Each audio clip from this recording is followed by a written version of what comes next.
Tokyo Electric Power Company has reported to the government that its Fukushima number 1 and number 2 nuclear power plants are facing an emergency situation. It says in the Fukushima number 1 plant, the emergency diesel generators used to cool down the nuclear reactors are all inoperable. And in the Fukushima number 2 plant, an emergency cooling system has been activated. The Nuclear and Industrial Safety Agency says no radiation leakage has been reported so far. So the emergency shutdown has been conducted, but the process of cooling down the reactor is currently not going as planned. Yes, as of 4:36 p.m., we received a report that the water cannot be pumped, and we are currently working on how to obtain enough electricity so that the water can all be sent and pumped into the reactor's cooler. So we're using all the backup electricity systems that are available there. Already unstable, but now teetering on what looks like a meltdown. After the quake and the tsunami, a blast at the Daiichi nuclear power plant in Fukushima. Its sheer power plain to see. Reports that the roof of one of the reactors had caved in offered a worrying sign that the containment building may have been breached. This picture was taken directly after the explosion. It shows 4 reactors. The one on the furthest left, circled in yellow, no longer has its outer structure. Good morning, everybody. This is a Fox News alert. We have special extended coverage for you this morning. We're going on early because of what's going on in Japan. Japan at this hour is bracing for a possible nuclear meltdown. That's the worst case scenario because there has been an explosion and a radiation leak at the Fukushima nuclear power plant. There's been serious damage to a reactor at that plant, and right now crews are rushing to contain the scene. Tension grows in the Tokyo metropolis. Chief Cabinet Secretary Yukio Edano has now admitted that a partial meltdown has taken place at one of the Fukushima Daiichi reactors. And this is a cause of the relatively high levels of radiation escaping from the plant. Critics have been pouncing on the sluggish communications from the government. The Nuclear and Industrial Safety Agency admitted that damage had been done to the reactor pressure vessel only because workers had been injured by radiation in the course of their operations. Meanwhile, the Tokyo Electric Power Company, called TEPCO for short, which operates the Fukushima Daiichi plant, is apologizing to the public for releasing information on high radioactivity counts that they now say was inaccurate. Welcome, my friends, to episode 180 of the Corbett Report, the Chernobyl question.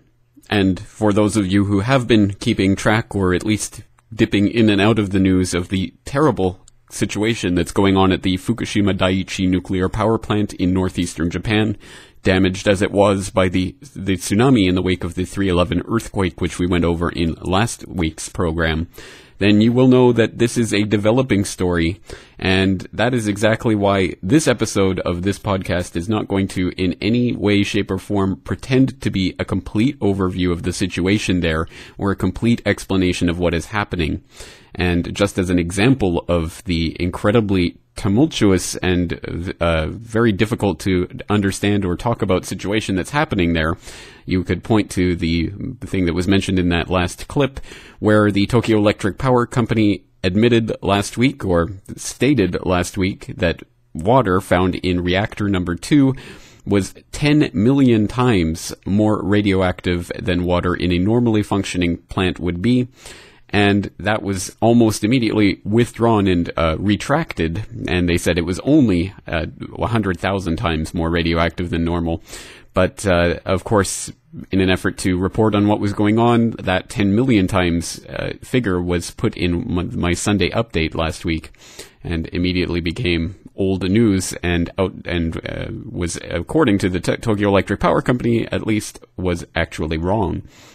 Now, so this is a ongoing situation, and the situation there continues to have twists and turns every single day. So there is no way possible in only the third week of this crisis to really encapsulate what's going on there.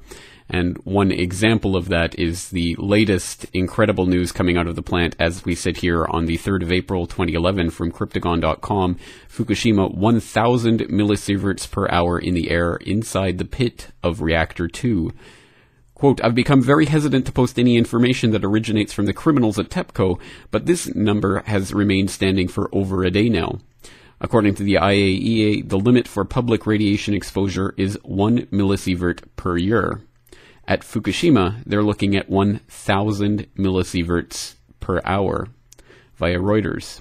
Japanese officials grappling on Sunday to end the world's worst nuclear crisis since Chernobyl were focusing on a crack in a concrete pit that was leaking radiation into the ocean from a crippled reactor.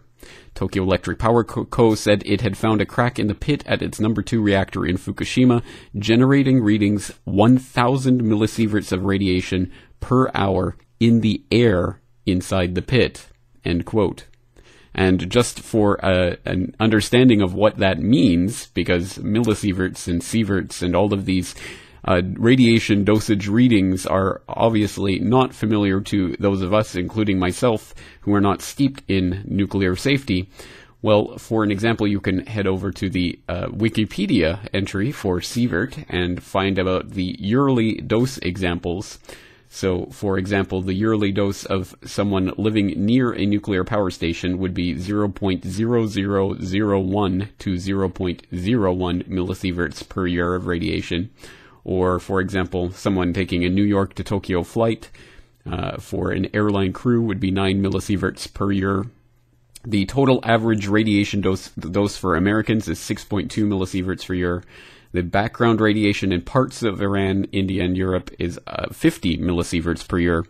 And the annual regulatory limit for workers during the Fukushima emergency has recently been upped to 250 millisieverts per year from 100 millisieverts per year, meaning that someone who was in that pit of reactor number 2 for 15 minutes would receive their yearly dose of radiation. So there are some huge spikes going on, and there are signs that we are not being told the complete truth about what the real radiation levels are. And one example of that comes from Greenpeace.org from March 27th, 2011. Greenpeace radiation team pinpoints need to extend Fukushima evacuation zone. Quote, Greenpeace radiation experts have confirmed radiation levels of up to 10 microsieverts per hour in Itate village, 40 kilometers northwest of the crisis-stricken Fukushima Daiichi nuclear plant, and 20 kilometers beyond the official evacuation zone. These levels are high enough to require evacuation. End quote. So, given the scale and extent of the crisis that's going on there, I think it will be months and months before we have a proper handle on what the situation really is, and it will be years and years before we really know what went on there, if historical precedent is anything to go by. And the historical precedent, of course, in this case, is the C word, Chernobyl. And for those of you unfamiliar with the April 25th, 1986 blast at the Chernobyl nuclear power plant, here's a short primer.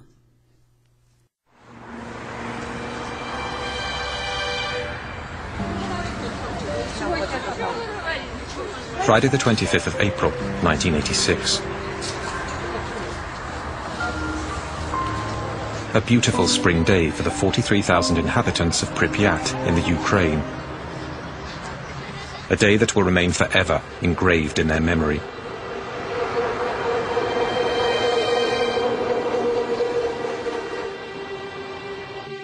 Three kilometers from the city, the Vladimir Ilyich Lenin nuclear power plant, where several thousand people go to work each day.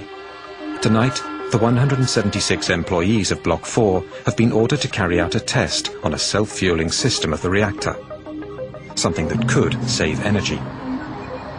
At 1:23 a.m., the security systems are deactivated and the experiment begins.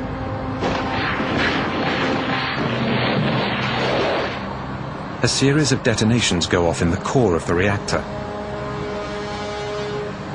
While Pripyat sleeps peacefully, the floor of the plant begins to tremble.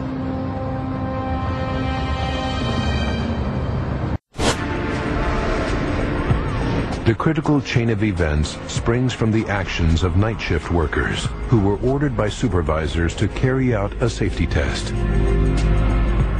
Leonid removes too many control rods from the reactor. Then Boris reduces the amount of cooling water flowing through it.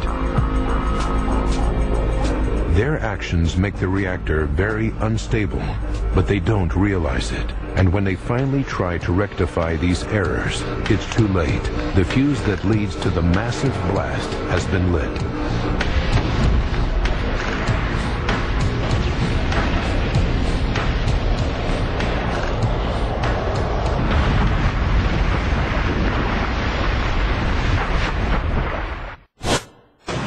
The 1,200-ton cover of the reactor suddenly blasts into the air.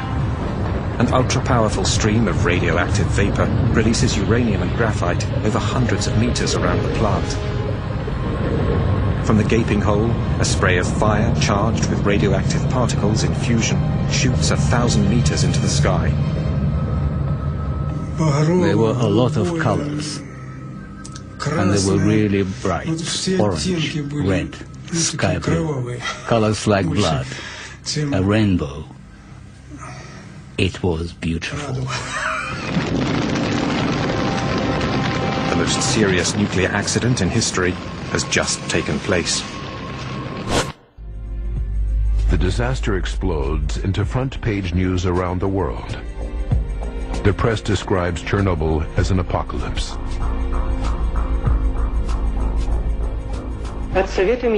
An accident has occurred at the Chernobyl atomic power plant. One of the atomic reactors has been damaged. Inside the USSR, the incident gets downplayed, buried under a host of other stories in the day's TV news. Measures are being taken to eliminate the consequences. The victims are being given medical attention and an investigation committee has been set up. Behind the news lies the larger truth. The Soviet nuclear dream is beginning to crumble. Signs of radioactive fallout emerge all over Europe. After 10 days, the toxic cloud has reached the United States and Asia. And there's a threat to other countries as well. But that was the crisis of just shy of 25 years ago, and Fukushima Daiichi is the crisis of today. And there is a very good question as to whether they have anything whatsoever to do with each other, and whether it is useful or even fair to use Chernobyl as an analogy for what is happening at Fukushima. And I think, at least from one perspective, a technical perspective, we can say quite clearly that the situation at Fukushima is quite different than what took place at Chernobyl. So any direct comparison of the disasters would be not only not fruitful, but perhaps even dangerous, as it might give us a false understanding of what is happening.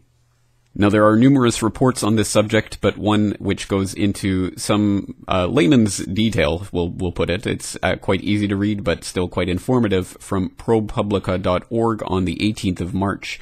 They put out a story titled simply enough, 6 Ways Fukushima is Not Chernobyl.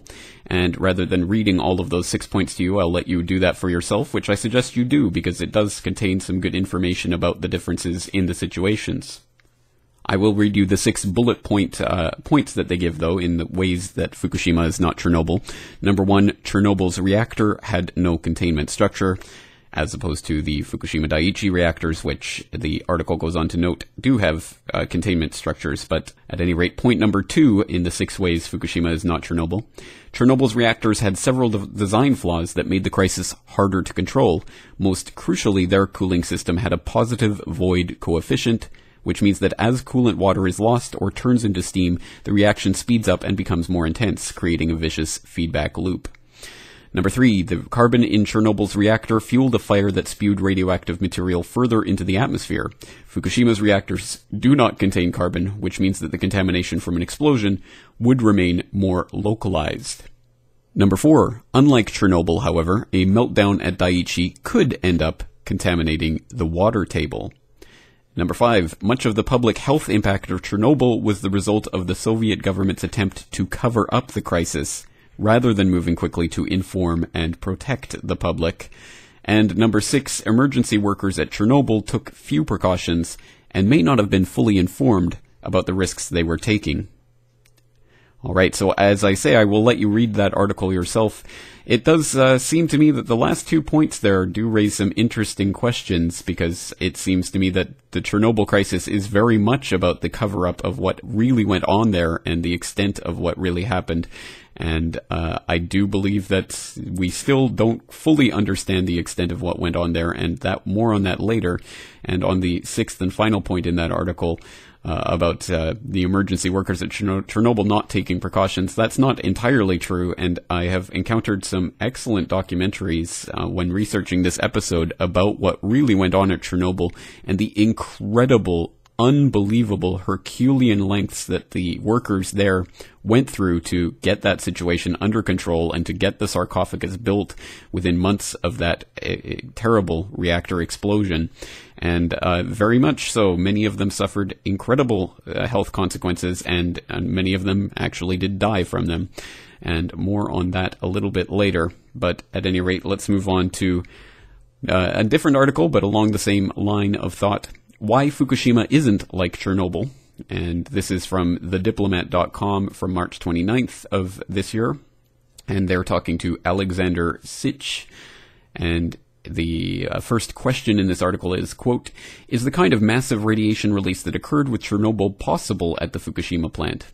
No, it can't have that kind of massive release. It simply can't do that. The question is to what extent the zirconium alloy, which clads the fuel pellets, is damaged in the core, and how much of the fuel has failed. And I don't necessarily mean melted, I mean failed. There's been an ambiguous use of the word melting applied to the core, but when people talk about meltdown, they should be very specific about what they mean by the word.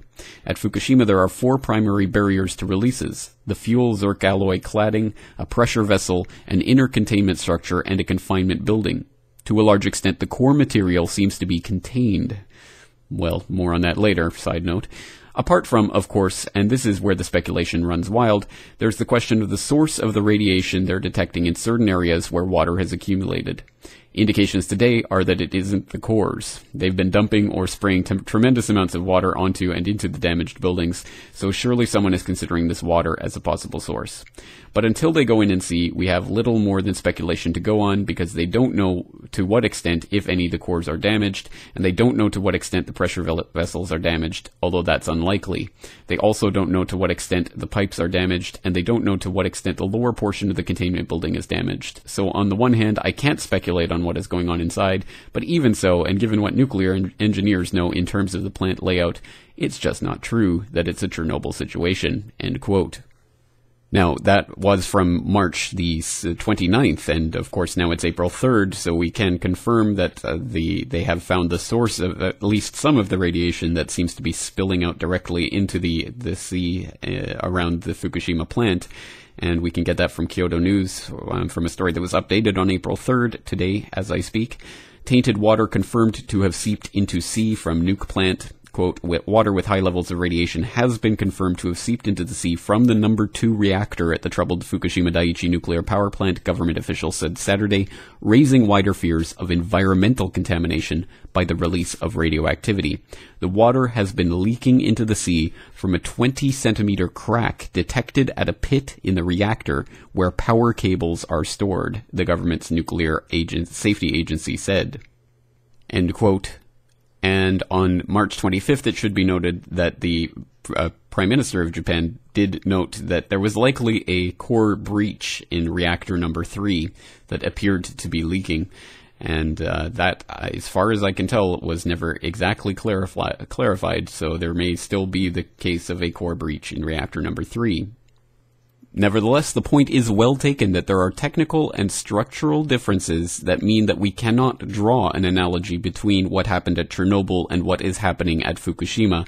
They are different situations entirely and have to be considered each in their own way. And in that regard, many people who would, for various reasons, be compelled to defend nuclear power, however bad the disaster, have used this as an excuse to jump on the bandwagon of claiming that everyone who is talking about the dangers of radiation are merely fearmongers, and that this is not Chernobyl, therefore this is going to be a cakewalk. And this type of idea has been propounded by some very strange bedfellows, one might say. And you might look to, for example, George Monbiot of The Guardian at guardian.co.uk from his now infamous 21st of March article, Why Fukushima Made Me Stop Worrying and Love Nuclear Power, where basically he decides that this crisis makes him believe that nuclear power is even safer than he ever thought, and that it's all sunshine and rainbows and lollipops, and therefore we need to support nuclear power, because of course George Monbiot is one of the unfortunate victims of the climate change hoax, or should that be a willing participant in that hoax? I'm not going to speculate on that, but at any rate, he is, of course, the mouthpiece of the Copenhagen climate change hoax consensus. So there's very obvious reasons for him to support nuclear power, because it's so much safer than that vile, life-giving CO2 gas, which he wants to rid the planet of. And on the exact opposite end of the spectrum, you could not get more opposite. You go to whatsupwiththat.com, which is usually a bastion of reason in the science blogosphere, and one of the few blogs to really and consistently and vociferously attack and critique the pseudoscience of the climate change hoax believers, and is one of the most popular blogs on the entire internet as a result, by the way. But they have also jumped on the nuclear power is wonderful, it is life-giving, it is the most beautiful thing to ever have been invented bandwagon. And one example of that is an article that they posted on March 14th, 2011, Nuclear Power Perspective. And this is an article that starts with the question, Japan's radiation leak, shades of 3 Mile Island and Chernobyl, and answers it by asking another question. How many were killed by the 3 Mile Island incident? 100? 10,000? 100,000? Answer, none. None of the plant workers were killed, and no one in the surrounding area. But Chernobyl? We all saw the photos of the burning nuclear plant, and the open reactor, and the workers in radiation suits. Experts predicted numerous cancer deaths from fallout. Lots of people were killed in that, right? Okay, let me ask again. How many do you think? 100? 10,000? 100,000? The answer, after 20 years, i.e. time for cancers to develop, the total number of people killed is 56. To put that 20-year death toll in perspective, it was less than half of the number of people killed by tornadoes in the United States in 2008. End quote. The most despicable thing about that is that is a complete and utter lie. And that is a lie that some scientists have been working for their entire career to expose. EnviroVideo.com just recorded an interview with Jeanette Sherman, MD, a toxicologist and contributing editor of a book on Chernobyl. And this video is available on the web under the title Chernobyl, A Million Casualties. And this is related to a book that was recently published by the New York Academy of Sciences entitled Chernobyl, Consequences of the Catastrophe for People and Nature, written by Yablokov, Nestrenko, and Nestrenko, which comprises over 5,000 medical studies that have been conducted in the wake of Chernobyl that put the estimated number of deaths in the Chernobyl disaster not at 56, as is disgustingly claimed in that lying article previously stated, even though the official tally was in over 4,000. Well, that has now been readjusted to just shy of 1 million deaths that are the result of the fallout from Chernobyl. Welcome to Enviro Close-Up. I am Carl Grossman. This coming April 26th marks the 25th anniversary of the Chernobyl nuclear plant disaster. Meanwhile, the nuclear industry worldwide is pushing for a revival of nuclear power, and this very important book has been published, Chernobyl, Consequences of the Catastrophe for People and the Environment, and it concludes, based on now available medical data, that between 1986, the year of the accident, and 2004, 985,000 people died as a result of the disaster, and more have been dying since. With us is Dr. Janet Sherman. She's the contributing editor of this book, which was authored by a noted Russian biologist, Dr. Alexei Yablokov, Vasily Nestorenko, and Alexei Nestorenko. They're both from Belarus. Welcome, Janet. How did these people die? I mean, we're talking 1 million people dead from this nuclear plant accident. How? They died of multiple different kinds of diseases, from cancer to heart disease, brain damage, thyroid cancer. But many, many children died in utero, in other words, before they were born, or died of birth defects after they were born. How did these scientists determine 985,000 deaths as a result of Chernobyl? Based on medical data that were available to the scientists. Now, what we've heard, frankly, since the accident, from the International Atomic Energy Agency, which is the global group which is supposed to regulate and promote nuclear power, the casualties of Chernobyl, well, currently the IAEA, International Atomic Energy Agency, on its website says maybe in all be 4,000 people dead. Now, that's quite different from 985,000. Why this discrepancy? Well, they released a report called the Chernobyl Forum, and they only included about 350 articles available in the English language. But Drs. Yablokov and the two Nestorenkos looked at well over 5,000 articles. And the people who were actually, we hate to use the term, but boots on the ground, people who were there and saw what was going on. We're talking about medical doctors, scientists, veterinarians, epidemiologists who saw what was happening when people in their communities were getting sick and dying.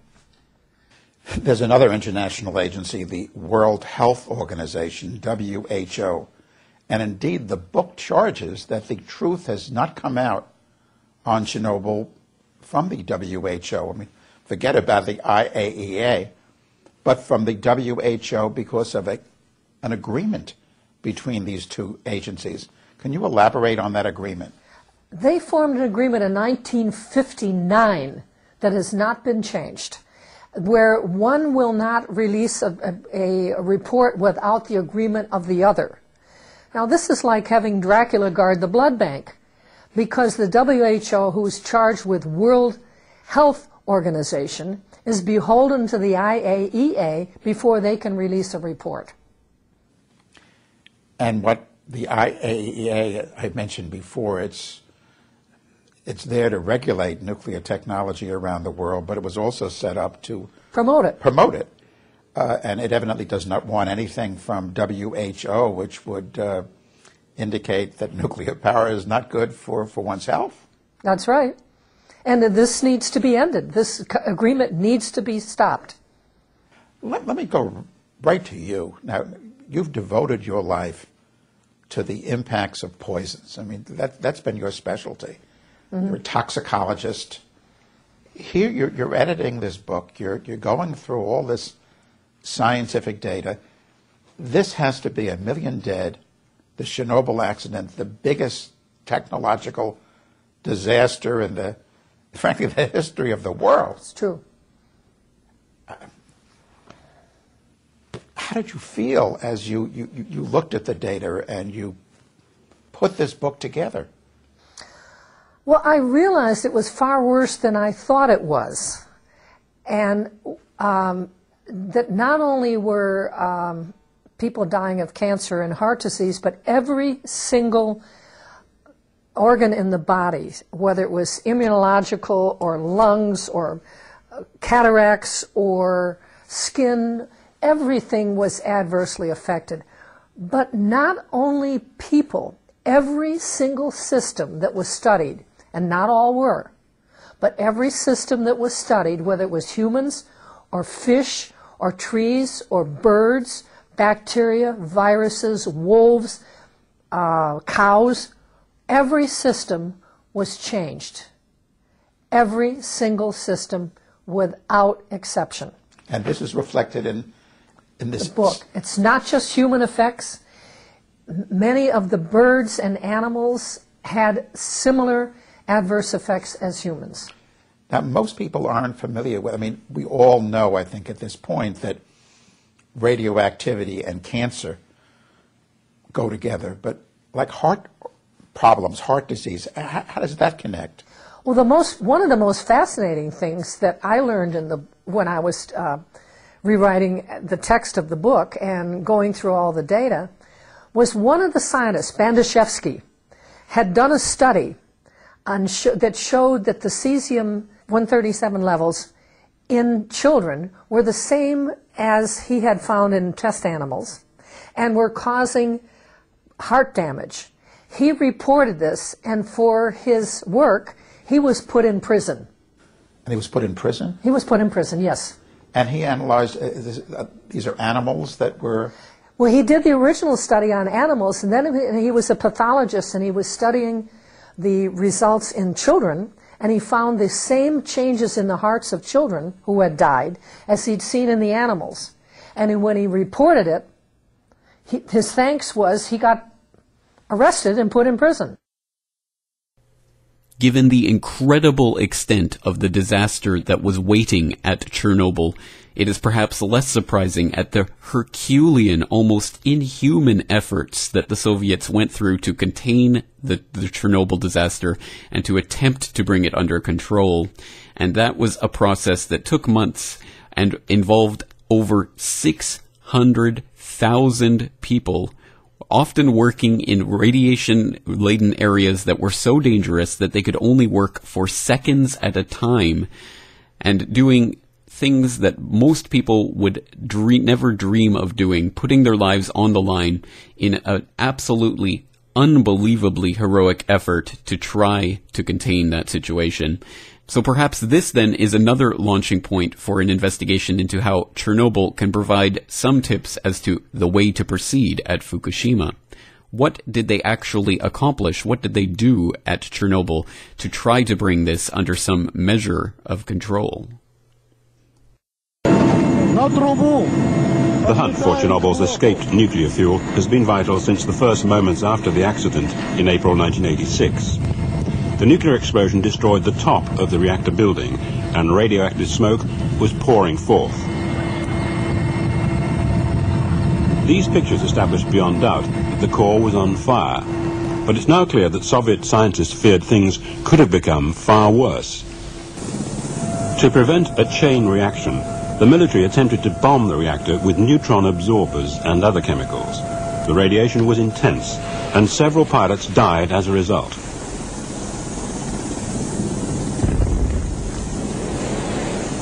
They now know that despite their sacrifice, almost no neutron absorbers got into the core.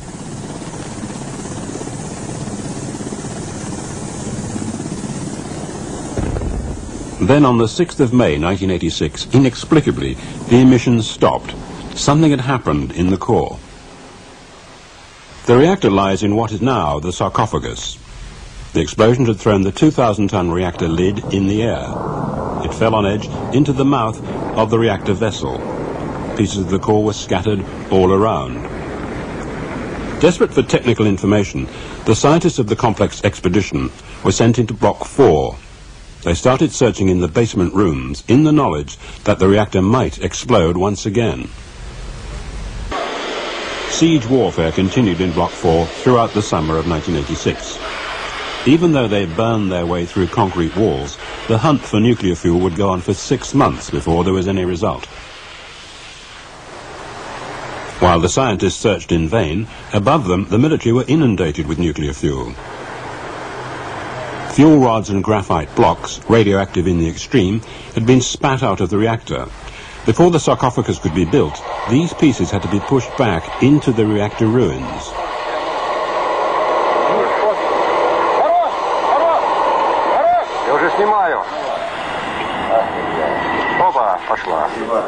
Soviet and Western robots were used. All failed. Either the radiation destroyed the electronics, or they got trapped in the debris.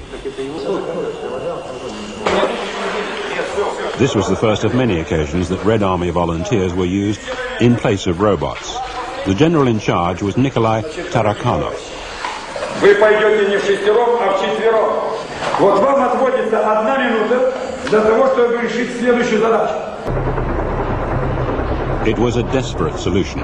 In all, 3,400 men made these roof runs. With bitter irony, they were given the name of bio-robots.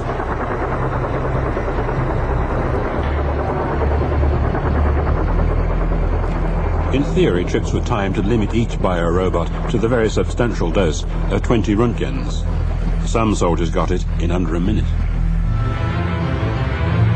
While the bio-robots battled on the roof, construction of the sarcophagus began. Everything about it was gargantuan.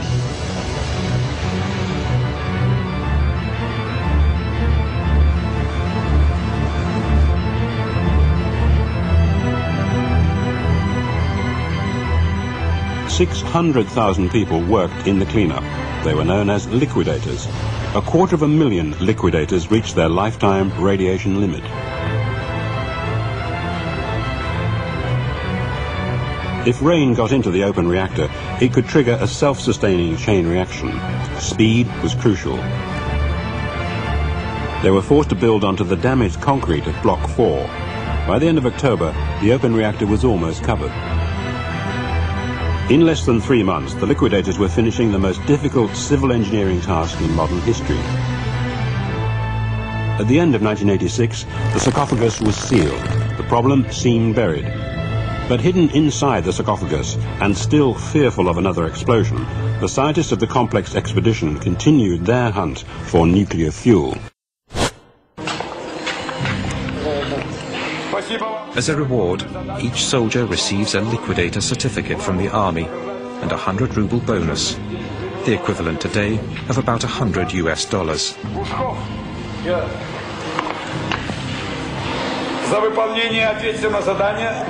They have risked their lives, but they've only reduced the radiation level on the roof by 35%.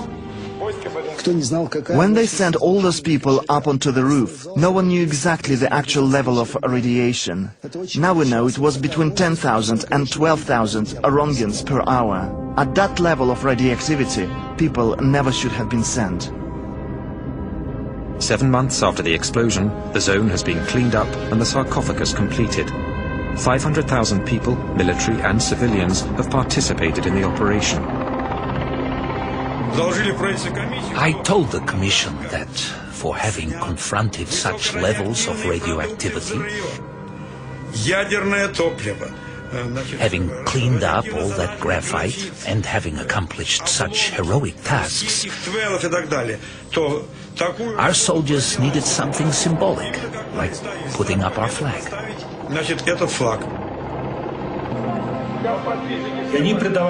Putting the flag up was like putting the flag on the Reichstag. When the Red Army conquered fascism, for them, the flag was a symbol of their triumph over radioactivity.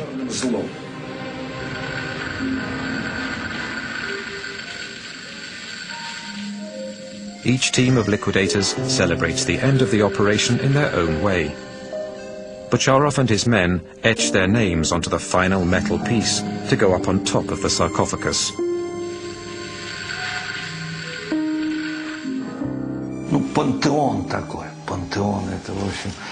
Our sarcophagus is a pantheon, a tomb, a mausoleum. Our second mausoleum. After that, we stopped building nuclear power plants.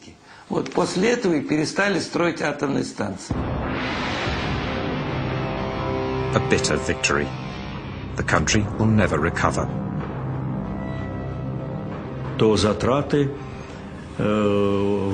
It cost us 18 billion rubles. At that time, a ruble was worth $1. 18 billion. That's huge. And if you consider that shortly after the price of oil collapsed, you can imagine the trouble our country and perestroika were up against.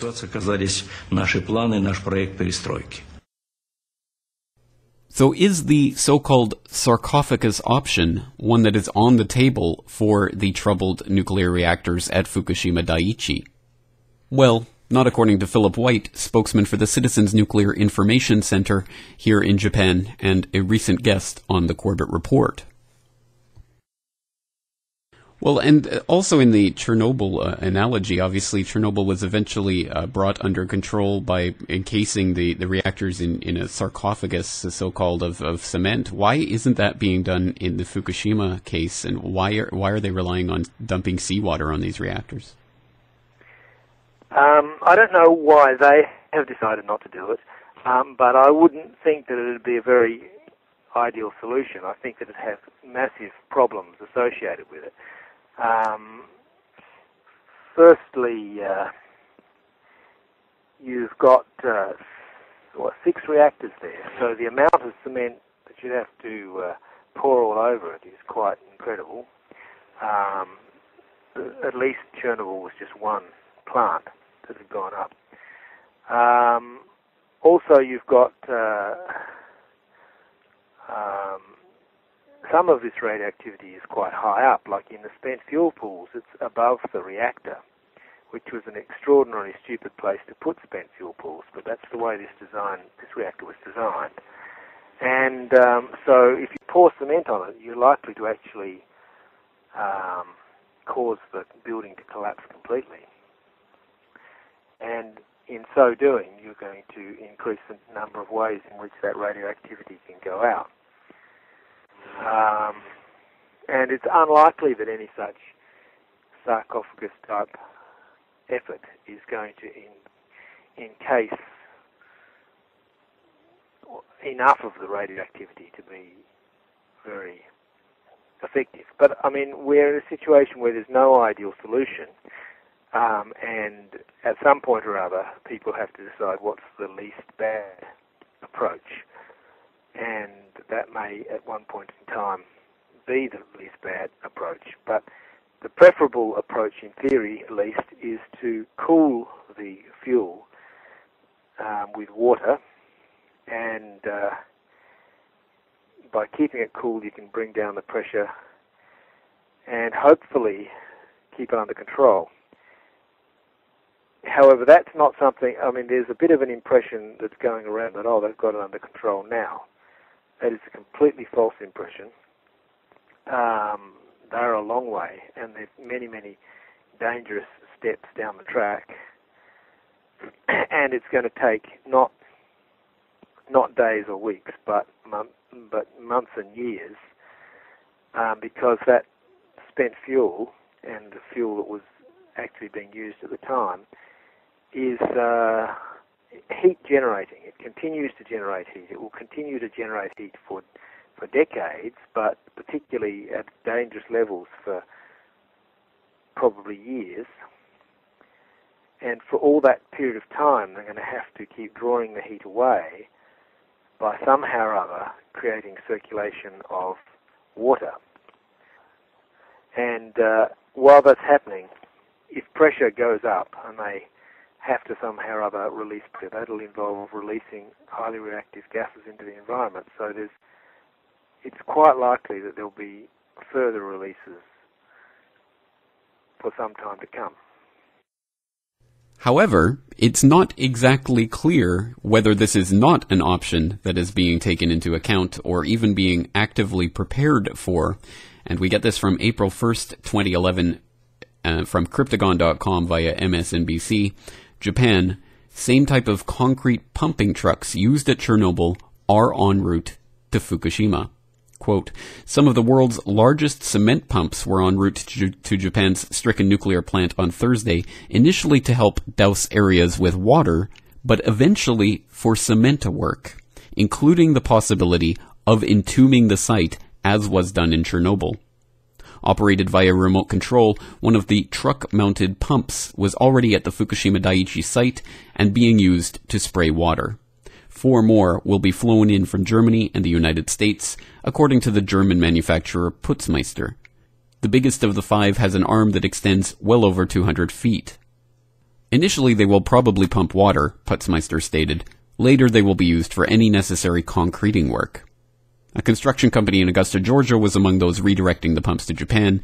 Its owner said he believes building a concrete sarcophagus will follow. Our understanding is they are preparing to go to the next phase, and it will require a lot of concrete, Jerry Ashmore told the Augusta Chronicle, end quote. So evidently it is still up in the air, and I can't say for sure, certainly, what is going to play out in the coming weeks and months that this disaster is expected to drag on, nor in the years ahead when we will no doubt start to see people sickening from the contaminants that have already been put into the environment, including the highly radioactive water that has been leaking out to sea. And, of course, as with Chernobyl, it is very likely that if there were to be some sort of horrible accident and that there would be deaths resulting from this, that they would be covered up. And so it is on a very uncertain note that we'll have to end this episode, but certainly not end our investigation into what's happening at Fukushima. And it's something that the corporate media has already moved on to their next flavor of the week, so it is now incumbent on the alternative media, including, of course, the Corbett Report, to carry on that investigation and to try to come to a better understanding of what is happening and what is likely to happen. And I am not here trying to put myself on a pedestal to claim that I am an expert in radiation or in nuclear safety in the way that many people seem to think that they're an expert on earthquakes after a big earthquake happens, or that they're experts on nuclear engineering in the wake of a nuclear calamity, because I am not. I am very much like many of the listeners out there, someone who is just trying my level best to come to a good understanding of what's going on and to try to get sources of information that are useful in coming to that understanding. So I would commend to my listeners some of the sources that I'm using to try to keep abreast of the situation, including NHK and Kyodo News, which are good outlets for the official word that's coming out of TEPCO and the Japanese government for whatever that's worth, and also to zerohedge.com, which, surprisingly enough, for a website that's most commonly associated with economic news, is keeping abreast of the Japanese situation quite well. But I will also, of course, throw in links to some of the other websites out there. And I am not one here who is trying to promote an agenda here or to say that this is necessarily the cause for great concern. For all I know, perhaps the people who think that this is all sunshine and rainbows and everything will be all right are right. And let's hope that they are. But when people like George Monbiot or Ann Coulter or Louis Page of the Register go out there and start making ridiculous statements about how wonderful and nourishing radiation is and how no one will die from this accident, as Louis Page has had the audacity to write in the pages of the Register, well, when they make those statements, I certainly hope that they will be the first to volunteer to go down to the site and start working to contain the disaster. I am your host, James Corbett, thanking you for joining me and asking you to join me again next week for another edition of the Corbett Report.